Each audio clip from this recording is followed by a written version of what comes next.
আসসালামু আলাইকুম। অনেক সময় দেখা যায় ফেসবুক অ্যাকাউন্টে বা ফেসবুক অ্যাপসে গেলে দেখা যায় যে ভিডিও আইকনটা সেটা অনেকের অ্যাকাউন্টে পাওয়া যায় না। তো সেক্ষেত্রে দেখা যায় এটা একটা বড় সমস্যা মনে করে অনেকে, যে যার কারণে আমরা নতুন নতুন ভিডিওগুলো দেখতে পাই না, নতুন নতুন ইনফরমেশনগুলো আমরা শেয়ার করতে পারি না। তো কিভাবে ফেসবুক আইকনটা ফেসবুকে ফিরিয়ে আনা যায় ইন ডিটেলস আজকে আপনাদের দেখাবো সেটা। তো সেক্ষেত্রে আমি প্রথমে আমার ফেসবুকের অ্যাপসে ঢুকবো।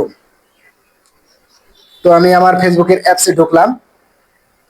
তো দেখেন এই বন্ধুরা, এক্ষেত্রে আমার এই যে মোবাইলের কোনো ভিডিও আইকনটা নাই। তো এটা কিভাবে আনবো আমি দেখেন।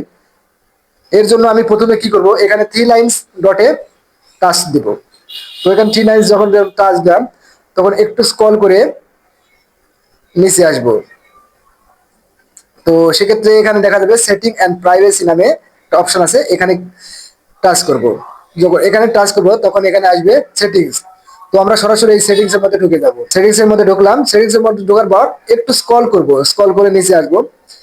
তো নিচে আসার পর আমরা বন্ধুরা দেখবো ট্যাব বার বলে একটা অপশন আছে, এই ট্যাব বার আমরা ক্লিক করব।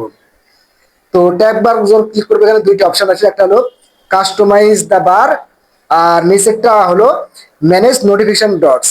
তো আমরা উপরে যেটা আছে কাস্টমাইজ দা বার, এখানে আমরা টাচ করব।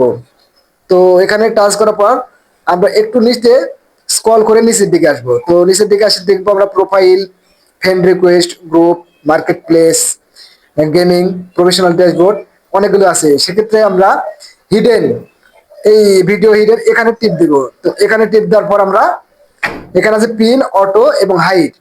এক্ষেত্রে আমরা কি করব, আমরা হলো এখানে পিনে টিপ দিব। এখন পিনে টিপ দেওয়ার পর আমরা ব্যাক আইকনের টিপ দিয়ে ব্যাক করব। তো ব্যাকে আমরা করার পর আমরা হোম স্ক্রিনে এসে দেখবো। হোম স্ক্রিনে আসার পর আমরা দেখতেছি আমার এখানে ভিডিও আইকনটা চলে এসেছে। তো বন্ধুরা, কেমন লাগলো আজকের ভিডিওটা? যদি ভালো লাগে তাহলে আমাকে লাইক করবেন, ফলো দিয়ে দেবেন।